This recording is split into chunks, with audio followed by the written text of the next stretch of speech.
This week, we talk about bad cable companies, green iPhones, Nintendo account vulnerabilities, and more as we, together, as a people, check it out.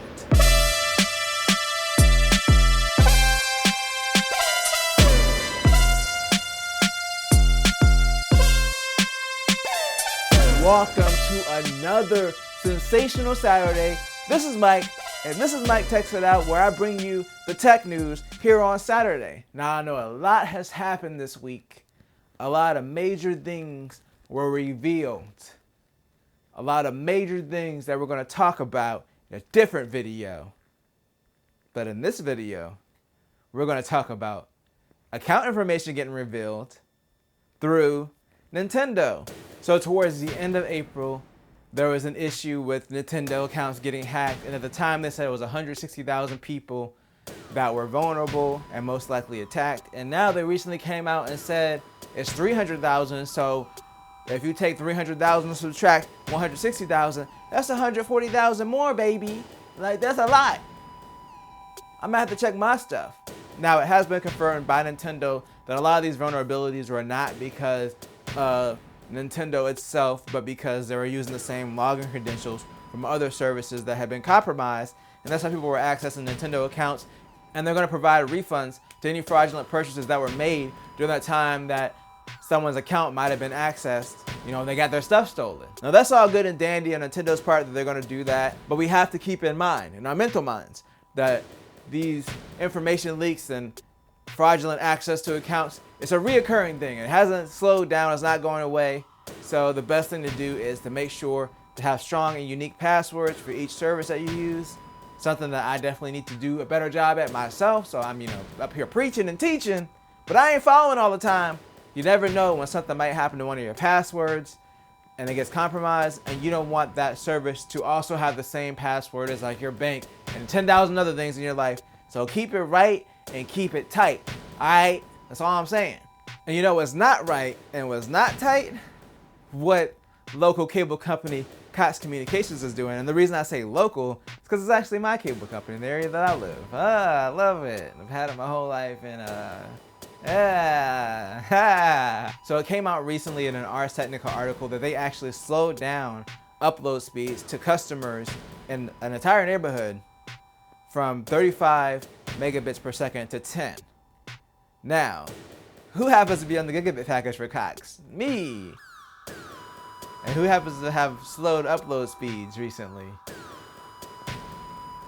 So I'm actually not sure if it's related to this, but basically what they're doing right now is if they see heavy usage in a neighborhood, then they said that they might drop the upload speed on the gigabit package from 35 to 10.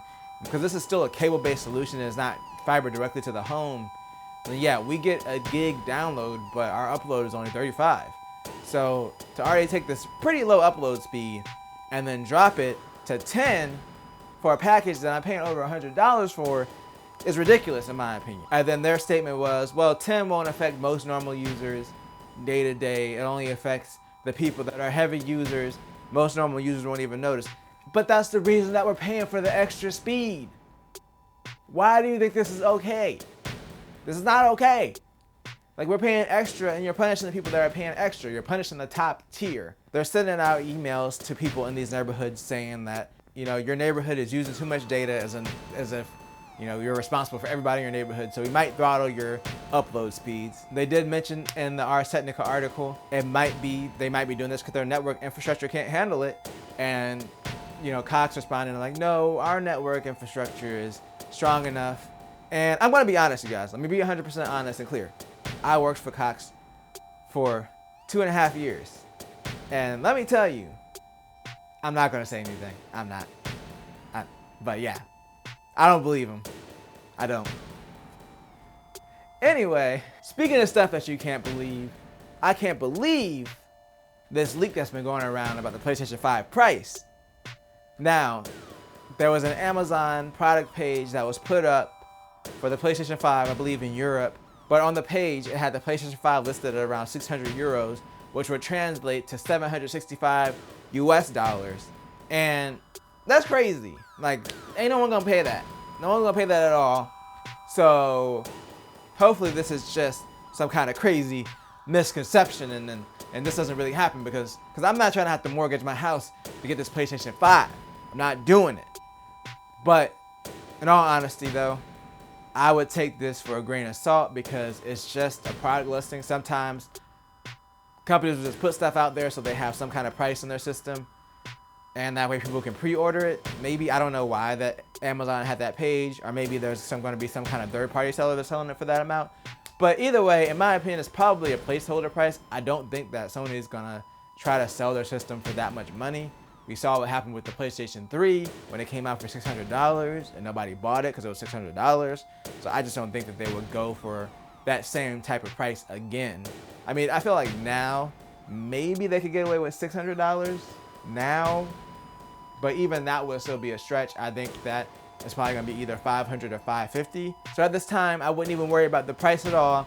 We'll just wait until this cat and mouse game with the pricing between them and Microsoft is over, and then we can make an informed decision based on the information that's out there right now. And speaking of Microsoft, so Xbox revealed a new feature that they're rolling out for their new Xbox, the Series X or whatever that whole family is going to be called. They're going to have a one-click redeem system. Now, I had to read the article a few times just to make sure I understood it. So basically, it's going to be for games that come bundled with the system, which makes sense because the system's already going to know which entitlements that system has. And basically, instead of like, okay, you buy a system, it comes with 3 free games, right? You got to go through each card, enter a 25-digit code for each card that you're redeeming. Basically, what's going to happen is you get your new system out of the box. Boom, you're happy. You know, you're excited. You want to go ahead and hook up your system. You know, you're throwing stuff at your sister because you're like, get out of the room, I'm hooking up my system. And, you know, she gets mad and she smashes a bottle of champagne over your head. That's not even relevant, okay? We're just talking about what this one-click purchase thing is. So boom, you sign into your Xbox account or you create one, and the system automatically recognizes that the system came with these purchases, and it's like, hey, do you want to tie this to your account? And then boom, that's it. One click and you're done, and then you just have the games assigned to you versus having to enter in the codes. It doesn't sound like that big of a change, but if I think about it from the standpoint of someone who's getting that, maybe this is going to be their first system, it's just going to be a better experience out of the box. Yeah, you're still going to have to download those games, but at least you're not going to have to spend like 20 minutes putting in like 3 or 4 different codes to redeem games and DLC. So it's just a smart choice. The Xbox team at Microsoft really seems to be focused on customer service and then rolling out these features that make sense for customers, like PC cross saves with first party titles and all this stuff that they've been doing. So it's good to see Microsoft continue to move forward and focus on their customer service game, because they definitely messed it up with the Xbox One launch. I ain't gonna lie, the whole online stuff, they ruined it. But they've really done a good job since then and trying to get back in the positive light. Speaking of light, this last story is going to give us a green light into what's going on with the iPhone. Now, last week I kind of got on Google a little bit for accidentally releasing that beta update to the Pixel owners. And you know, I'm sure Apple heard me and they were like, no. Google is not going to outdo us on anything. We're Apple. You know what we're going to do? We're going to turn all of our users' phone screens green. So it was reported recently some users on iOS 13.4 and 13.5 were experiencing a green, like a flash of green when they unlock their phone. This is primarily affecting iPhone 11 users, including the 11 Pro and the Pro Max. So yeah, this is one of those weird things. Apparently it only happens for a few seconds, and for the most part it seems to be affecting users that are using night mode and night shift. I don't use night shift. I haven't seen this issue on my phone personally. I hate night shift. I hate the way that it makes the colors look on my phone. So I just don't use it. But if you are using it, that could possibly be the reason that you're seeing this green screen when you unlock your phone for a few seconds. It's also been reported in the iOS 13.5.5. Sorry. So it's also been reported that some users are saying in the 13.5.5 beta, they're no longer seeing the issue. So it might be fixed in a future software update, but it sounds like it is a software issue, at least as far as we can tell for right now. But yeah, this is weird. This is like that I thing back on iOS 11 where you type I and it would turn into an A and a question mark. That drove me crazy for weeks. At first, I literally thought it was like Facebook Messenger, because that's when I first noticed it, because I was talking to somebody up there. I ended up doing a bunch of stuff to reinstall it. Then when I saw it happening on text messages, I was like, man, why does Apple just have weird stuff like this happen? Like, it'll be like a minor thing, but it'll just be so weird and out of the ordinary. That's the Apple experience. It's a premium. Like, when you get glitches on Apple, it's a premium glitch. It's not going to be a regular, like, oh, my phone shut down. Like, no, you got to have different color screens and your whole keyboard layout changes, different characters. This is a premium level experience. And speaking of experience, I'm bringing this video and this experience to a close. But I'm actually not done for the day. I'll be back later today with my thoughts on everything about the PlayStation 5. So stay tuned and subscribe for more.